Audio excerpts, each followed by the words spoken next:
Françaisdanslemonde.fr, la première plateforme multimédia d'aide à la mobilité internationale. Bienvenue sur notre podcast, je suis Gauthier Seyss et aujourd'hui j'ai le plaisir d'accueillir Karine Gauthier, direction Madrid Accueil. Françaisdanslemonde.fr, le podcast. Hablo espagnol, Karine? Pardon, je vais remonter. Hablo espagnol, Karine? Si, un poco. Un poco. Karine, qui est une nouvelle madrilène heureuse, on va échanger tous les deux. Tu es présidente de Madrid Accueil. Et si je ne me trompe, c'est l'une des plus anciennes associations du réseau FIAF. FIAF était même pas créé quand Madrid Accueil a commencé il y a 50 ans. Exactement, on a fêté les 50 ans de Madrid Accueil cette année. Madrid Accueil a été fondé en 1973 et c'est l'une des plus anciennes, c'est l'un des plus anciens accueils dans le monde.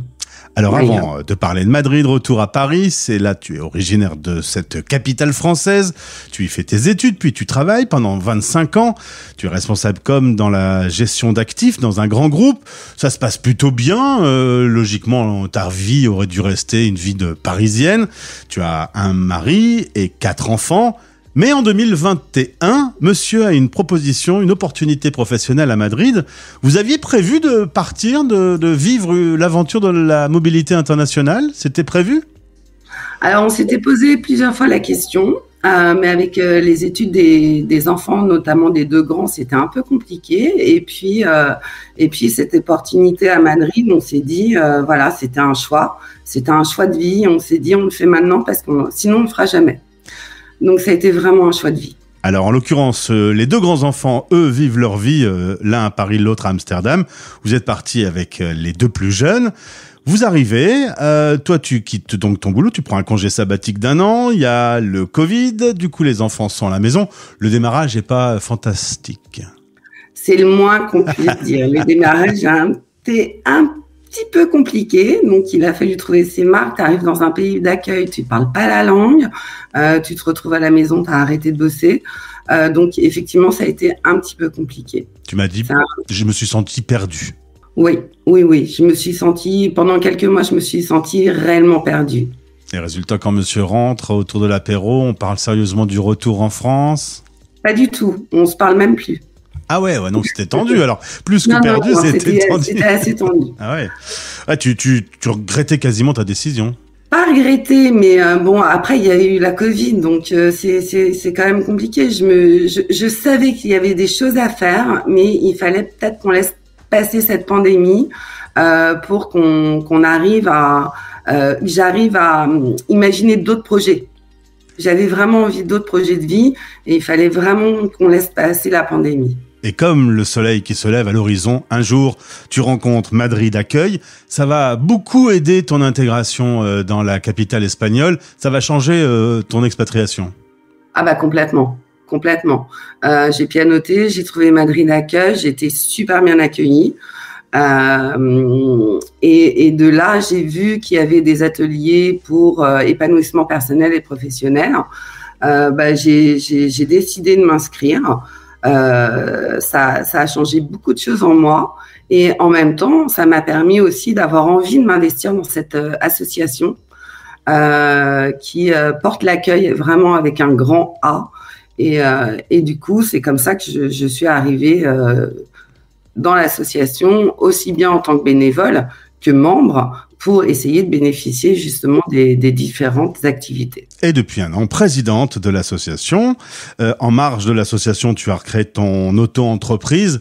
Le fait d'avoir travaillé longtemps et d'être retrouvé comme ça, sans boulot, ça t'allait pas. Il fallait que tu retrouves une activité. Ah mais c'est clair, je peux pas. En fait, je me suis aperçue au moins une chose, c'est que je ne peux pas être inactive pour mon épanouissement personnel. Aujourd'hui, il y a 347 familles qui font partie de Madrid Accueil. 120 nouveaux cette année. À mon avis, la présidente doit être fière que cette association soit aussi dynamique. Oui, pas que la présidente, c'est vraiment toute l'équipe. On est vraiment super fiers parce que on reçoit que des témoignages sympathiques, comme quoi on est super énergique et on donne envie en fait aux familles, aux personnes d'adhérer. Alors aujourd'hui, c'est la plus grosse asso de Madrid. Si vous débutez votre expatriation dans cette capitale, contactez-les de notre part. Il y a un site internet qui est très bien fait. D'ailleurs, on va s'intéresser à l'onglet Vivre à Madrid, puisque c'est le sujet du jour, Karine. 1% des habitants de Madrid sont des expatriés français, ce qui en fait à peu près 30 000. C'est quand même pas mal. On a préparé cette interview, je t'ai demandé les choses qui étaient pas terribles. T'as pas vraiment trouvé... on peut dire que tu t'es bien intégré aujourd'hui. Ah bah complètement. Moi, j'ai plus envie de partir. Pour le moment, notre vie, elle est ici. Après, on verra demain. Mais on est complètement épanouis. Alors, par exemple, on a évoqué un sujet, le début de journée à Paris. On ouvre la fenêtre, on a le ciel gris et le bruit des klaxons. Le décor est différent aujourd'hui. Ah bah là, à l'heure où je te parle, tu vois, je suis devant ma fenêtre et le ciel est bleu et puis j'ai le soleil. Donc, ça change le climat, l'ambiance dans la ville, un réseau de métro très puissant. Tu conseilles d'ailleurs pour se promener dans Madrid de le faire en métro? Ah bah clairement. Moi, dès que je vais me promener à Madrid ou dès que j'emmène des amis ou ma famille pour se balader à Madrid, c'est directement le métro. Et ils adorent tout ça. Ça leur change de leur vie à Paris. Avec le métro parisien, c'est incroyable. Parce qu'en voiture, dans le centre, c'est un petit peu rock'n'roll? C'est pas rock'n'roll parce qu'on arrive très vite à Madrid. Alors, tu as des grandes artères, faut pas te perdre. Mais par contre, pour te garer, c'est compliqué. Aujourd'hui, il faut vraiment avoir des voitures hybrides pour avoir la possibilité de te garer. Tu peux pas passer dans Madrid en direct si tu ne te gares pas dans un parking. Alors, de façon concrète, lorsqu'on débute une expatriation, en arrivant à Madrid, première chose, il faut obtenir son NIE. Ah, ouais, tout à fait. Si tu n'as pas ton NIE, c'est ton numéro d'identité. On te le demande à toutes les sauces. Tu reçois un colis, un courrier, tu as besoin de quoi que ce soit, tu fais une commande sur Internet, tu mets ton NIE. Donc ça, c'est la priorité. Et puis aussi, aller s'inscrire au consulat. Trop peu de Français qui vivent en mobilité internationale pensent à le faire. On l'a vu pendant le Covid, c'est quand même extrêmement pratique de le faire, donc n'oubliez pas. Ensuite, dans quel quartier on va s'installer? Là où il y aura le plus de Français, tu nous conseilles où? Alors, pour les familles et avec des enfants, nous, il faut s'installer. Souvent, les familles s'installent dans le quartier du LFM, du lycée français de Madrid, ou aux alentours, parce que le quartier centre du LFM, les locations sont très chères. Donc, on essaye de trouver un métro à proximité. Et puis, effectivement, moi, j'ai de plus en plus de familles qui veulent vivre dans le centre de Madrid ou même qui vont plus loin, dans des quartiers un peu plus excentrés, mais qui sont très bien, comme la Moralera. Sinon, le quartier dont on t'en parlait, c'était Conde de Orgaz. Conde de Orgaz. Orgaz.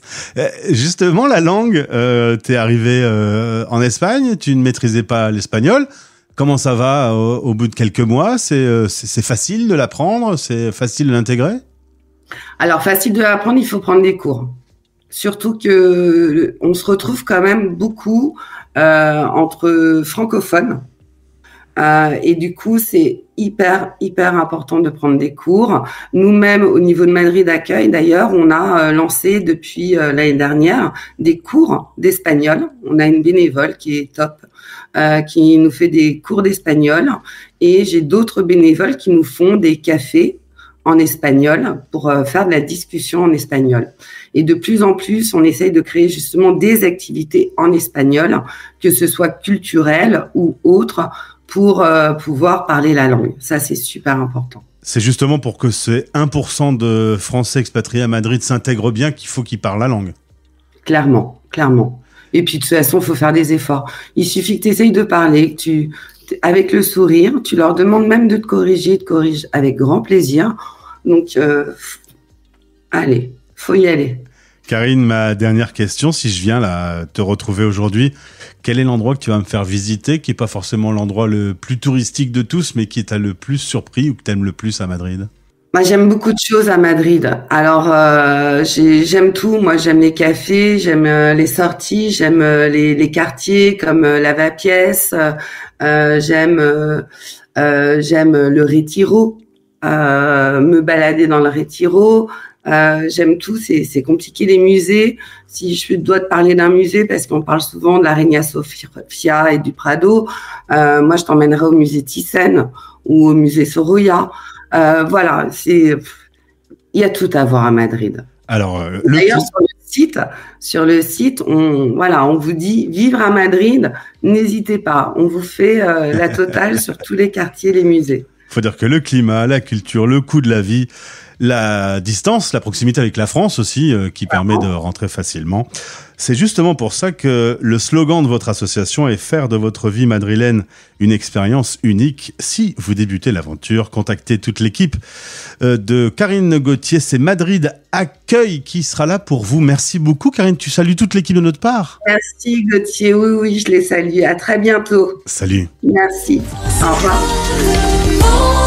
Françaisdanslemonde.fr